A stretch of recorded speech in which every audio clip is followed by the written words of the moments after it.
Welcome everybody. Now before I dive into the a7R4 review, I want to take a moment to tell you about how this review is going to be a little bit different than the reviews we've done in the past, and also I think it's going to be a good complement to a lot of the reviews for this camera that already exists in the YouTube space. And what I mean by that is that after doing many reviews over the last several years, I've noticed that you can take a camera and you can run it through a barrage of tests in a controlled sort of studio environment or wherever you happen to be doing your test, and you're going to get a set of finite results.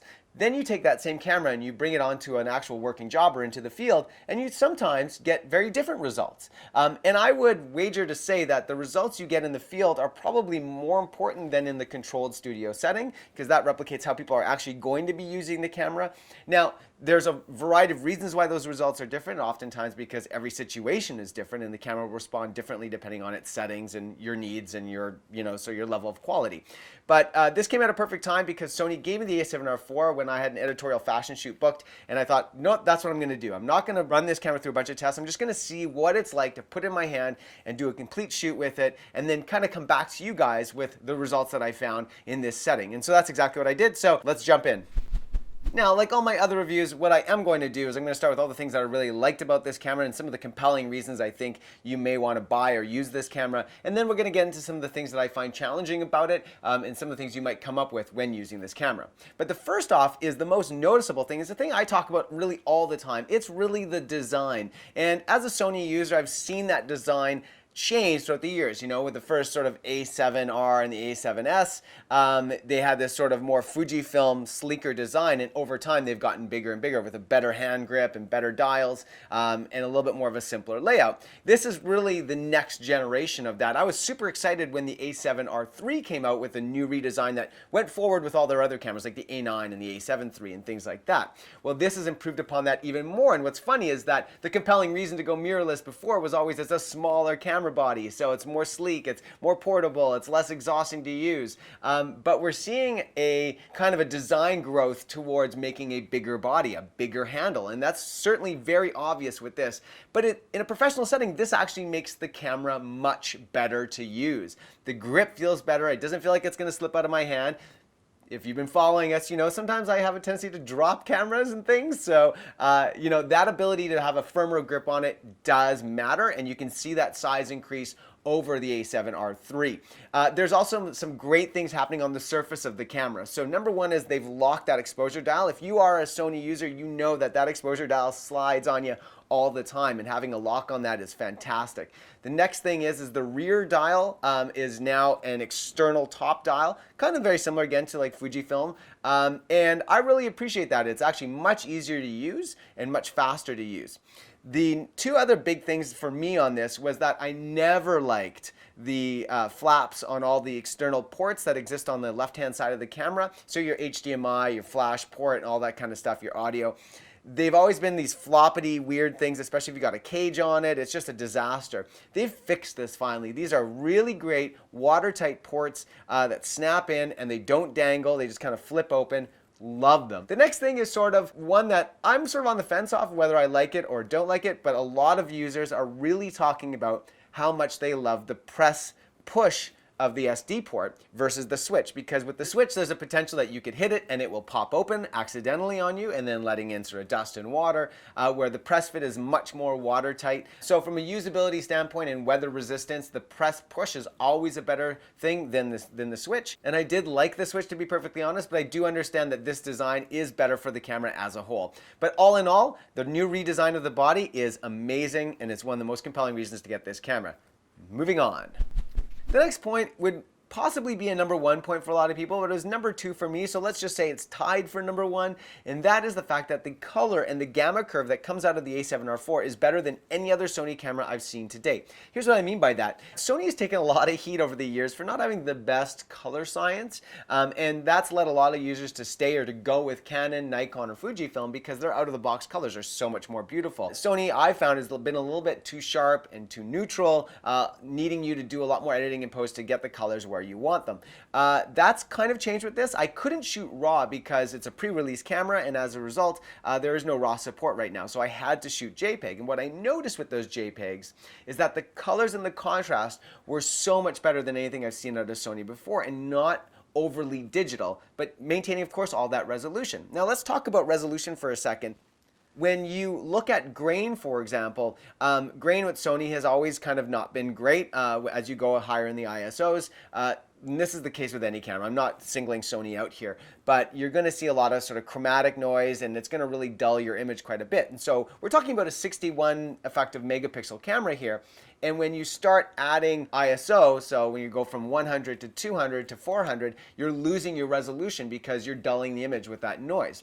And with this camera, what I've noticed, two things out the gate. One is that at 800 ISO, where I spent a lot of time shooting, the noise actually looked a lot more grain-like, a lot more filmic, and a lot less like that chromatic noise that we're used to. So when you're going to those higher ISOs and you're losing a little bit of that perceived resolution, you're still getting a very nice organic looking image. And this is not something I've seen from Sony before. And that you're still getting a considerable amount of detail at 800. Sure, 100 ISO, you're going to get the best, crispest detail, but 800 is still super acceptable, and you can probably go into the 16s and even up to the 32s before it really starts to fall apart. But I think most photographers are shooting in and around the 1600 max category if you're really going for max crispness. So Sony, right out the gate, this camera is top of the line, better than any other camera they've produced so far. I think you're going to notice the difference. While we're on the subject of resolution, let's talk about the resolution change between the a7R III and the a7R IV, and for a7R III users, whether it's worth bumping up to the a7R IV, or just keeping with what you already have. Now, what does 20 megapixels look like? Well, I managed to grab an a7R III and compare it quickly to the 4, and when you look at the sample photo, what you start to see is that there is a noticeable difference in those 20 megapixels when we punch in. There's obviously more clarity, detail, more lifelikeness to that zoomed in image. But is it enough to matter? Well, now this is just my opinion, but I think if you're looking at resizing in post, then I don't think you're going to notice that much of a difference from the a7R IV to the a7R III. Where I think that difference is really going to play out is when you're doing a lot of photo editing. So whether you're doing high detail skin work for beauty and fashion or portraits, or whether you're doing architecture work or even some landscape stuff, the ability to have that extra detail is going to make your edits seem a lot more lifelike, and you're going to have a lot more precision. So if you're a photo editor and your photographer brings you these 61 megapixel images, you're going to jump for joy because you got so much more to work with, and your edits are going to look so much better. And this is always the case for shooting medium format for commercial work, because all that extra detail and resolution gave the photo editors a lot more options and made the images look a lot more real and a lot more lifelike, even though it's heavily graded and heavily edited. And now this Sony camera gives you that ability. With this high resolution, you could do those really, really nice edits. The next thing we're going to talk about is something I've already alluded to, which is the quality of their JPEG images. As you know, I couldn't shoot RAW, I had to shoot JPEG, and I had to edit the JPEGs, and I was really surprised at the quality and the amount of latitude I had in those JPEGs. And why that's important is because the RAW files on this sucker is going to run you about 150 megabytes per file. So you're going to fill up your cards really, really fast if you're shooting RAW. Even more so if you're shooting RAW plus JPEG, right? So just shooting JPEG, I got those files down to about 28 to 44 megapixels per image. And why it fluctuates is, of course, the amount of data in your scene and the amount of compression it needs to do. But that's a huge savings on your card. And to give you an idea of what that looks like is I shot 1,771 JPEG photos, which came in around 61.66 gigabytes.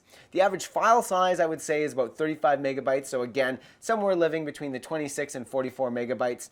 So despite the large resolution, I could do a full 2-hour shoot and not even get into my second card.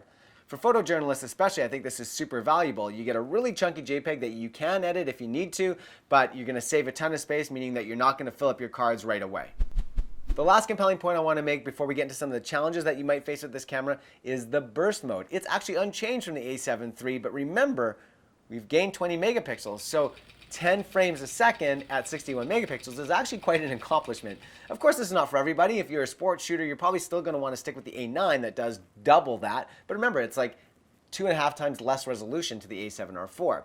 So this is a very compelling reason to own this camera. If you're shooting burst mode a lot, to get that 61 megapixels at 10 frames a second, that's fantastic. The one challenge you're going to face with this, of course, is the buffer speed. After doing about a 5-second roll on this thing, I was waiting about just under a second per image. So 50 images, I'd wait about 40 seconds for the buffer to clear where I can start shooting again. And this is with a 300 megabytes per second card, which is actually one of the fastest cards you can get on the market. So that's just something to keep in mind. All right, moving on.